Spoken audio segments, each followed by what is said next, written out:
នេះថ្ងៃច័ន្ទដើមសប្តាហ៍រៀបទៅធ្វើការប៉ុន្តែមុននឹងទៅធ្វើការទៅរកកាហ្វេសិនឥឡូវយើងចេះទៅរកកាហ្វេជិះតាមផ្លូវនៅក្រុងកំពង់សោមនេះហើយមកដល់ហាងកាហ្វេឈ្មោះកែវពុកហើយអង្គុយចាំយកកាហ្វេបានតិចទៅគឺបានហើយកាហ្វេគេឆ្ងាញ់មែនទែននេះបានកាហ្វេហើយក៏យើងក៏ត្រឡប់មកកន្លែង office យើងវិញដើម្បីបំពេញការងារធម្មតាហើយនេះនៅតាមផ្លូវដែលឡើងមកលើចំណោតខាងលើនេះគឺ office នៅលើនឹងនេះសន្តាគារ Tremolia and Casino ហើយក៏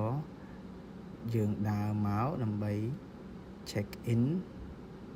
អានេះមកលឿនតិចហើយ check in ហើយយើងចុចចរាយន្តឡើងទៅជាន់ទី6នេះចរាយន្តបើកហើយគឺ office យើងគឺនៅជាន់ទី6ឡើងទៅដល់ហើយ office នេះគឺយើងមកមុនគេព្រោះចូលធ្វើការម៉ោង9យើងមក8កន្លះគឺយើង early morning នេះគឺជាបន្ទប់ផងមេហើយខ្ញុំក៏នៅមួយគាត់ដែរតែមុននឹងចូលគឺយើងបើកភ្លើងបើកម៉ាស៊ីនជែកបើកអីសិនបាទយើងចូលធ្វើការនេះបន្ទប់មេហើយនេះជាតុផខ្ញុំរៀងញ៉ៃតិចហើយនេះ